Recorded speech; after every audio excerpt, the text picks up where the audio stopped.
সকাল সকাল উঠে আমি চলে এসেছি আমার বাগানে একটা দারুণ জিনিস আনতে। সেটা হলো এই তালাটিগুলো, যেগুলো সাধারণত শীতকালেই পাওয়া যায়। তোমাদের ওখানে তালাটিকে কি বলে অবশ্যই আমাদের কমেন্ট করে জানিও। তারপরই ভাইয়ের বাড়িতে পৌঁছেই এই ঠান্ডায় করে নিতে হলো স্নান, আর দেন করে নিলাম লাঞ্চ কমপ্লিট। আর তারপর ভাই লুঙ্গি পরে আর কাটারি নিয়ে চলে এসেছে, কারণ এবার আমরা এই তালাটিগুলোকে কাটবো, খেয়ে দেখবো কেমন।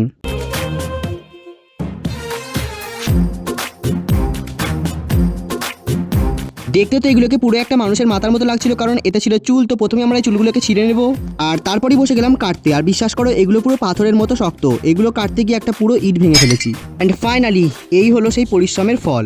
তো অনেক কষ্টে 1 ঘন্টা ধরে এই 4টে কেটেছি। আর তারপরই বসে গেলাম চামচে করে এই খোসা থেকে শাঁসগুলোকে আলাদা করার জন্য। আর আমার এতক্ষণের পরিশ্রমে জল ঢেলে দিয়ে ভাই কেবলমাত্র এগুলোকে ধুয়ে এই পুরো ক্রেটটাকে নিয়ে চলে গেল।